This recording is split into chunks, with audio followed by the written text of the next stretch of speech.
News lens చూద్దాం. ఉన్నత చదువులు చదివి ప్రయోజకులు అవుదామనుకునే పేద విద్యార్థుల ఆశల మీద ప్రైవేట్ ఇంజనీరింగ్ కాలేజీలు నీళ్లు చల్లుతున్నాయి. కష్టపడి ర్యాంకు తెచ్చుకుని కన్వీనర్ కోటాలో సీటు సాధించిన కాలేజీల యాజమాన్యాలు మాత్రం కనికరం లేకుండా నిలువు దోపిడీకి పాల్పడుతున్నాయి. ప్రభుత్వం నిర్ణయించిన ఫీజులతో మాకు సంబంధం లేదు, మేము చెప్పినంత కట్టాల్సిందే అంటూ విద్యార్థుల తల్లిదండ్రుల జేబులకు చిల్లులు పెడుతున్నాయి. స్పెషల్ క్లబ్లు, కోచింగ్ సెంటర్లు, ఇంగ్లీష్ క్లాసుల పేరుతో అడ్డగోలుగా అదనపు ఫీజులు వసూలు చేస్తున్నాయి. డబ్బులు కట్టలేక ఎంతో మంది విద్యార్థులు కన్నీళ్లతో వెనుతిరుగుతున్న సంబంధిత అధికారులు మాత్రం చోద్యం చూస్తుండడం పలు అనుమానాలకు తావిస్తోంది. అసలు ఫీజుల దందా వెనుక ఉన్నది ఎవరు? నిబంధనలు బాహాటంగా ఉల్లంఘిస్తున్నా ఎందుకు చర్యలు తీసుకోవడం లేదన్నది ఇప్పుడు $1 మిలియన్ ప్రశ్న. ఈ దోపిడీకి అడ్డుకట్టపడాలంటే తక్షణమే ప్రభుత్వం ఒక ప్రత్యేక టాస్క్ ఫోర్స్ ను ఏర్పాటు చేయాల్సిన అవసరం ఎంతైనా ఉంది. అక్రమాలకు పాల్పడుతున్న కాలేజీలపై ఆకస్మిక దాడులు నిర్వహించి లోతైన విచారణ జరిపితే కానీ ఈ విద్యా వ్యాపారుల ఆగడాలకు చెక్ పడదు. మరి విద్యార్థుల భవిష్యత్తును కాపాడేందుకు ఈ దిశగా ఎప్పుడు అడుగులు పడతాయో వేచి చూడాలి.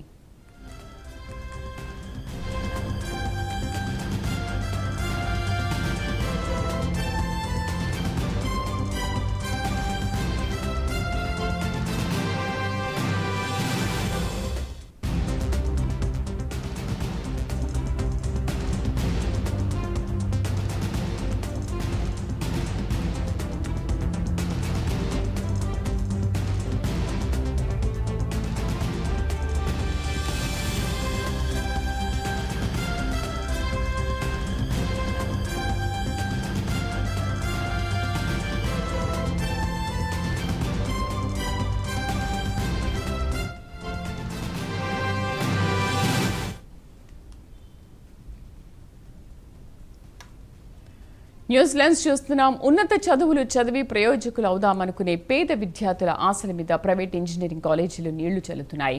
కష్టపడి ర్యాంకు తెచ్చుకుని కన్వీనర్ కోటాలో సీటు సాధించిన కాలేజీల యాజమాన్యాలు మాత్రం కనికరం లేకుండా నిలువు దోపిడీకి పాల్పడుతున్నాయి. పూర్తి సమాచారం కరెస్పాండెంట్ కమిషనర్ అందిస్తారు. కమిషనర్,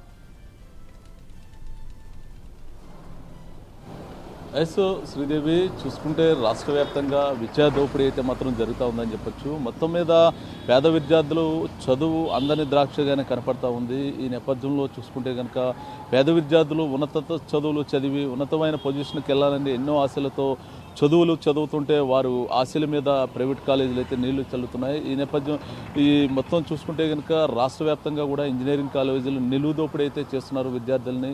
మొత్తం విద్యార్థులు కన్వీనర్ కోటాలో జాయిన్ అయ్యేటప్పుడు అయితే మొత్తం కూడా కన్వీనర్ కోటాలో ఫీజు రింబర్స్మెంట్ ద్వారా జాయిన్ చేసుకోవడం జరుగుతుంది. అనంతరం కూడా కాలేజ్ జాయిన్ అయిన 6 నెలల తర్వాత విద్యార్థులు అయితే మాత్రం ఒక రకమైన టార్చర్కి అయితే గురి చేస్తున్నారు.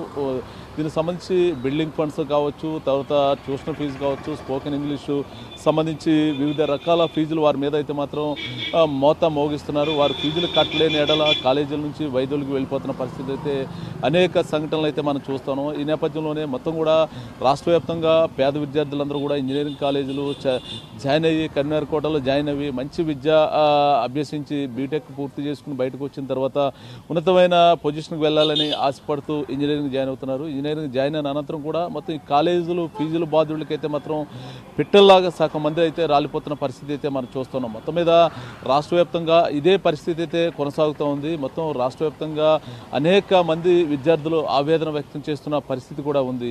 ఎంతోమంది ఫస్ట్ ఇయర్ కావచ్చు, సెకండ్ ఇయర్ కావచ్చు, థర్డ్ ఇయర్ కావచ్చు, మొత్తం ఇంచుమించుగా ఈ 3 సంవత్సరాల్లో ఏదో ఇయర్లో మాత్రం పేద విద్యార్థులందరూ కూడా ఒక్కసారిగా చదువును మధ్యలో ఆఫ్ చేసి మధ్యలో వెళ్ళిపోతున్న పరిస్థితి అయితే ఉందని చెప్పొచ్చు. దీనికి సంబంధించి ఇప్పటికే మొత్తం కూడా రాష్ట్ర వ్యాప్తంగా ఒక ఆవేదన స్టూడెంట్స్ యూనియన్లు కావచ్చు, స్టూడెంట్స్ యువత కావచ్చు, మొత్తం కూడా ఒక ఆవేదన వ్యక్తం చేస్తున్న పరిస్థితి అయితే ఉంది. మొత్తం మీద కన్వీనర్ కోట అంటే ఉచితంగా ఇవ్వాల్సిన విద్యని డబ్బులతో అమ్ముతున్న విద్యా సంస్థల మీద యాక్షన్ తీసుకోవాలని చెప్పేసి మొత్తం కూడా విద్యార్థి సంఘాలన్నీ కూడా ఆవేదన వ్యక్తం చేస్తున్న పరిస్థితి అయితే ఉంది. మొత్తం మీద ఇప్పటికే మొత్తం దీని మీద స్పెషల్ టాస్క్ ఫోర్స్ పెట్టాలి, ఆకస్మికంగా తనిఖీలు చేయాలి విద్యా వ్యవస్థ మీద, ఇంజనీరింగ్ కాలేజీల మీద అని చెప్పేసి మేధావులు కూడా చెప్తున్న పరిస్థితి ఉంది. మొత్తానికి రాష్ట్ర వ్యాప్తంగా ఇంజనీరింగ్ కాలేజీలు చేస్తున్న దోపిడీని అరికట్టేందుకు ఒక స్పెషల్ టాస్క్ ఫోర్స్ను ఏర్పాటు చేయాలని చెప్పి విద్యార్థి సంఘాలు అయితే మాత్రం వాపోతున్న పరిస్థితి ఉంది. మొత్తానికి ఈ మొత్తం చూసుకుంటే కనుక ఈ విద్యార్థుల దోపిడీని గురి కాకుండా వారు పూర్తి స్థాయిగా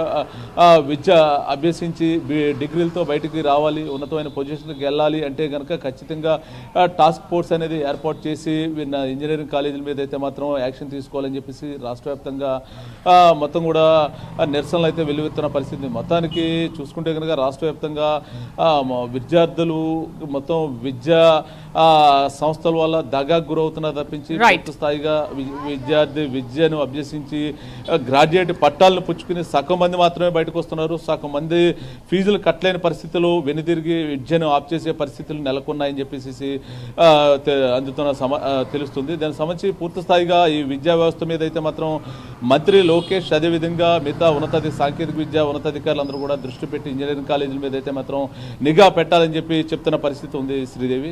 రైట్ కమిషనర్, థ్యాంక్ యూ.